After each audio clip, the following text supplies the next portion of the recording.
Hello दोस्तों, नमस्ते, प्रणाम। स्वागत करती हूँ अपने यूट्यूब चैनल में। आज हम आप लोग को एक देवी माँ का गीत सुनाने जा रहे हैं। आशा करती हूँ आप लोग को अच्छा लगेगा।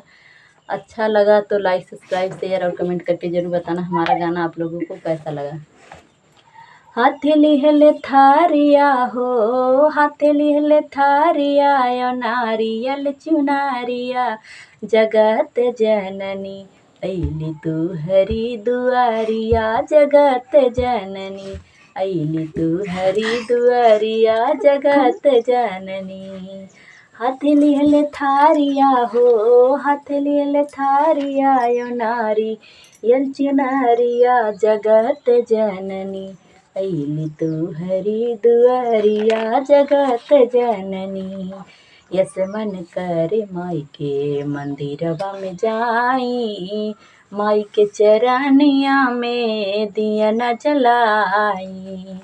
यस मन करे माई के मंदिरवा में जाई, यस मन करे माई के मंदिरवा में जाई, माई के चरनिया में दिया न जलाई। अंधा के नैना देदा, अंधा के नैना देदा अपनी दुआरिया, जगत जननी अइली तू हरी दुआरिया, जगत जननी अइली तू हरी दुआरिया, जगत जननी।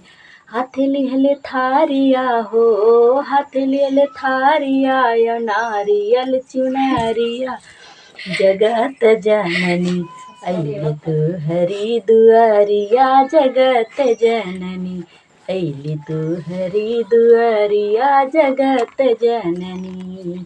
यस मन करे माई के मंदिरवा में जाई, माई के चरनिया में दिया न जलाई।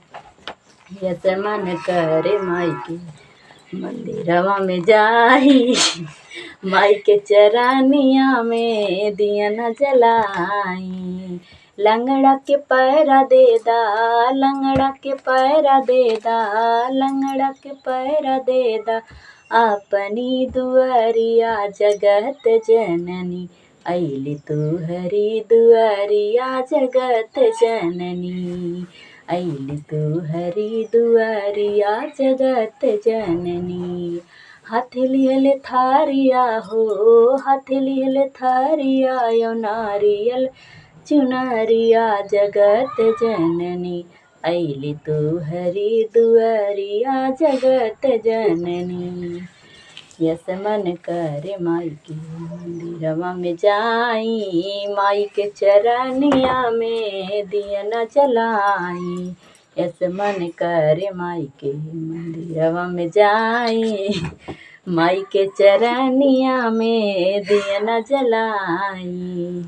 बाझिन के बालक दैदा, बाझिन के बालक दैदा अपनी दुआरिया, जगत जननी अइली तू हरी दुआरिया, जगत जननी अइली तू हरी दुआरिया, जगत जननी।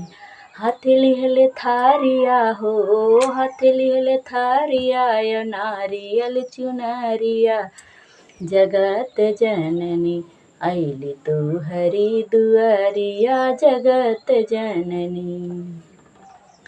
यस मन करे माई के मंदिरवा में जाई, माई के चरनिया में दिया न जलाई। यस मन करे माई के मंदिरवा में जाई, माई के चरनिया में दिया न जलाई। बालक के विद्या दैदा, बालक के विद्या दैदा अपनी दुआरिया, जगत जननी अइली तू हरी दुआरिया, जगत जननी।